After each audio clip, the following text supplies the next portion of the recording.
Operation of a stash house. Hold up. Wait a second. Did she just say a major federal crime is being charged as a misdemeanor?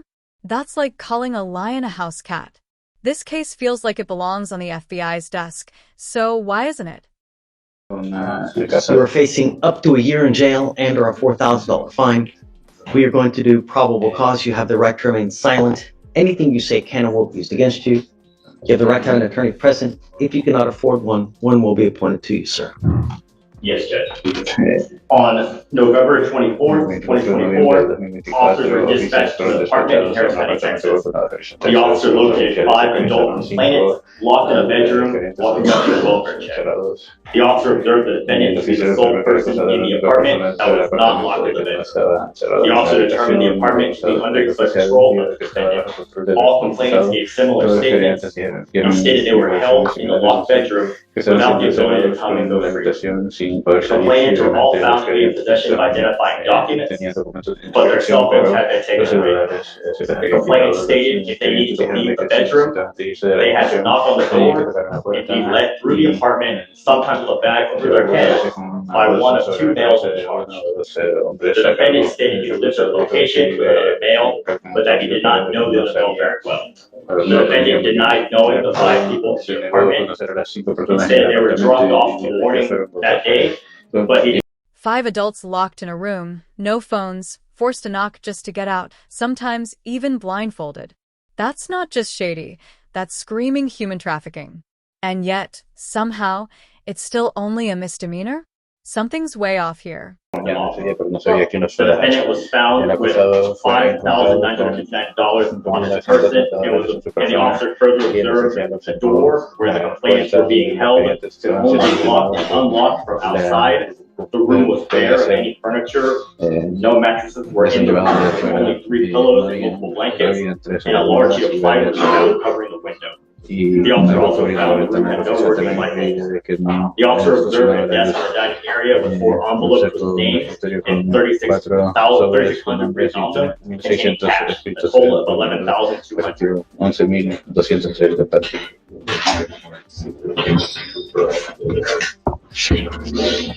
Let's do this. Mr. Martinez, I'm going to have you take a seat in the jury box. I'm going to have to go through this with a fine-tooth comb. Just take a seat for me. We'll come back to you. So come on up.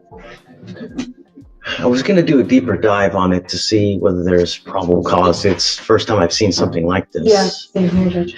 Do you mind do you have somewhere else to go? I do. Can you go do that and just come back maybe Yes, in like an hour? Let me blow through all the arraignments and then No we'll problem. sit. I'm going to just let my client know and I'll be right back. Yeah, I mean, I want to open the code. Let's go through it and take time, you know? Yeah, okay, sure. Ready? Hey, Morgan.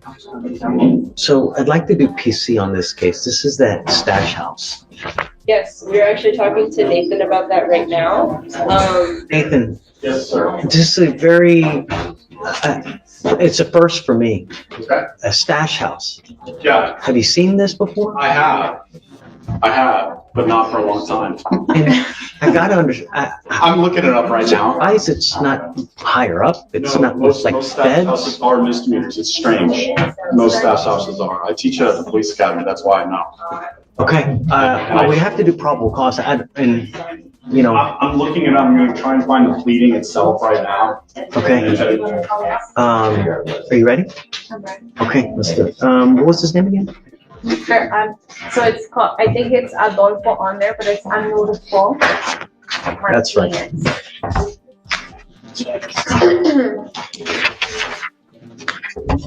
Mr. Martinez, come on up.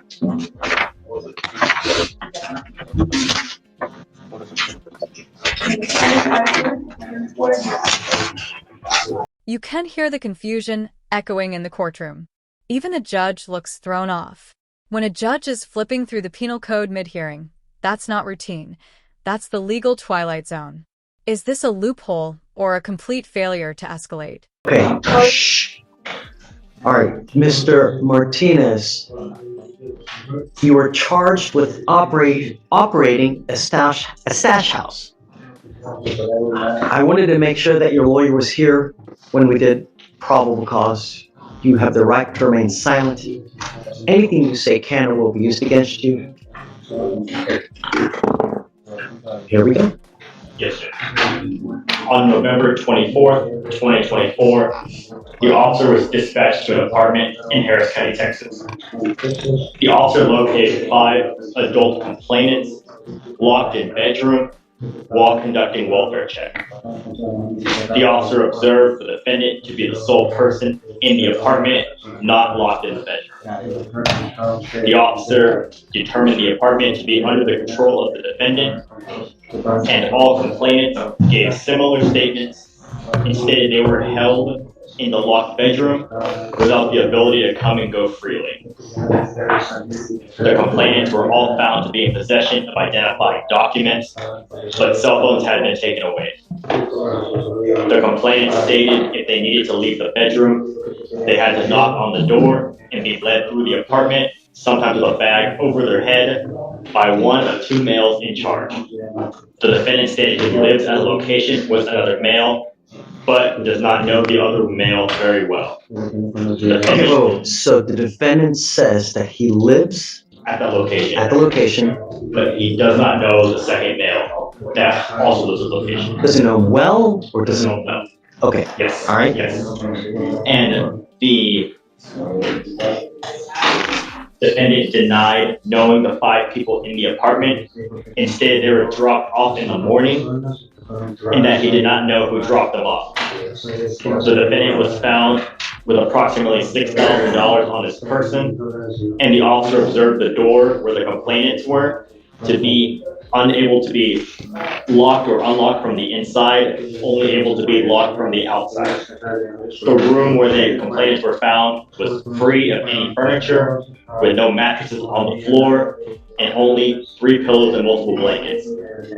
Officers also found a large sheet of plywood covering the window, and no working light bulbs. The officer observed a desk in the dining area with 4 envelopes with names and 3,600 written on them containing cash, a total of 11,200. Officers also found a brown wooden baseball bat on the desk with the envelopes.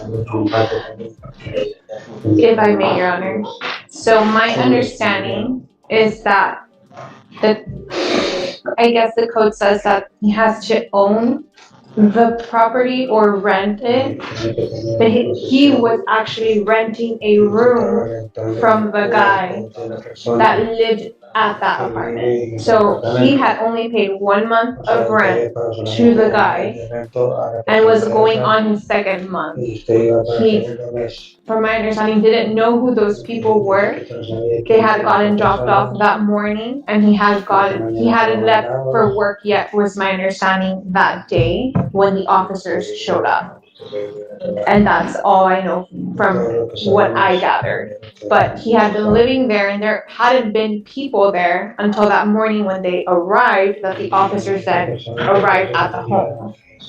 Did the officers interview him at all? Interviewed the defendant? Uh-huh. Yes, Your Honor, and that's whenever he told them that he lived at the location, but did not know the person very well, and that he did not know the 5 people inside. And the officer found them locked in the bedroom, but he denied knowing who they were. So it says here, a person commits an offense if the person knowingly, 1, uses or permits another to use any real estate, building, room, tent, vehicle, boat, or other property owned by the person or under the person's control to commit an offense, or to facilitate the commission of an offense under.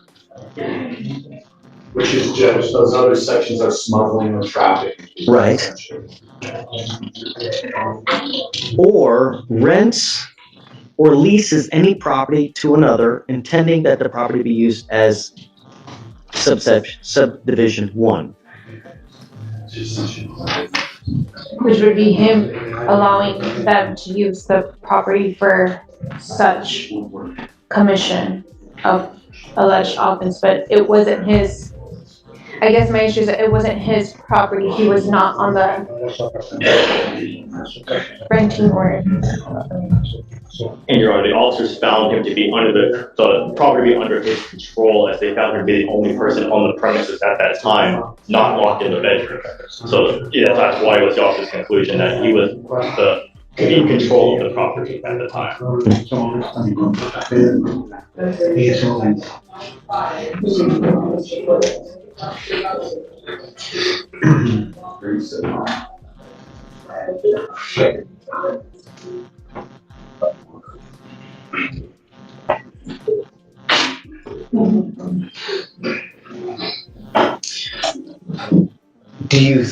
What evidence do we, Nathan, what evidence do we have that he knows the persons are being trafficked or being held? Well, in these cases, typically, Judge, somebody's not going to come out and say, I know everybody's being trafficked in this room. It's going to be a matter of circumstances, the totality of circumstances, I would say, to make that out. And I believe, Judge, based upon the information that we have, that we're at least there for probable cause standards. And if I may, I did. Here's the million-dollar question. Can prosecutors prove this guy knew people were being trafficked? They're relying on circumstantial evidence, but without a smoking gun, the whole case risks falling apart. What do you think? Enough to convict? Go ahead and read the entire dim summary, and the complaining witnesses that were found in a home did describe 2 individuals, none of which meet the description of my client. They said one of them was a young male with glasses and an older man with a white beard, is what the 2 individuals told the officers. And Your Honor, in the full dims, the complainant one described the... So hold on a second, because are you telling me that the people who are held captive are saying that it's another 2 people who are acting? There was, Your Honor, there was a description giving older with gray hair, a round face, and a beard, and the officer observed the description given to fit the physical description of the defendant. So there was a description given by the complainant, and the officer observed it to match the defendant. Well, the time he got arrested, he didn't have a beard, so because the mugshot doesn't show a beard, so I would assume. I mean, I would have to see what they said. I just don't think it's. I think he's there. He's alone. There's $11,000. I mean.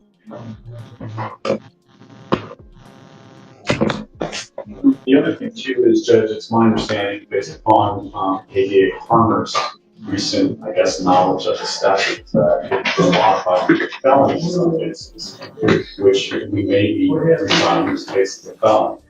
I always try to warn, I'll just say, less experienced defense attorneys when we're doing it, and they'll try to follow the cost argument. Sometimes it comes back worse when you go to the felonies, which I think may happen at that pace.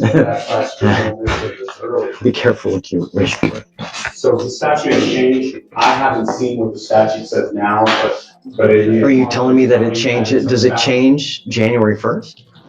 It looks like there was an amendment in February. It's still in our system, under our pleadings. It's still looking like a Class A misdemeanor, but when you read the Texas Penal Code, under section 20.07, it is a third-degree felony, and that was amended in February.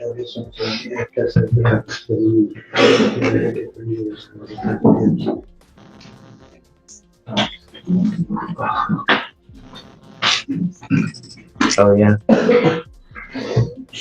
Yeah, look at that.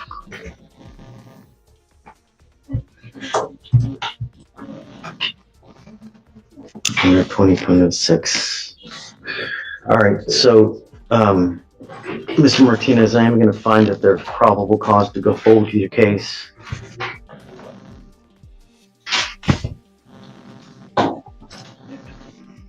I'm ordering you now as a condition of your bond not to engage in this behavior, not to be in possession of any weapons. If you pick up a new case, if I find you with a weapon, if you engage in this type of behavior, I will put you in jail. I will not give you any more PR bonds. I don't know what your status in this country is, but if you're in this country without permission and you go to jail. Boom. Probable cause is in, and the case is officially moving forward. But Judge Fleischer didn't just make a ruling, she dropped a warning. This isn't just legal, it's personal. She made it clear the stakes are higher than they look. Finds you while you were in custody, they will put an immigration detainer on you, and you will be stuck in custody until the case is over with and then shipped off to immigration. You are on notice now that I'm going to do everything in my power to protect my county. I don't care who, what, when, where, but if I find that you're a public danger, then I will put you in custody.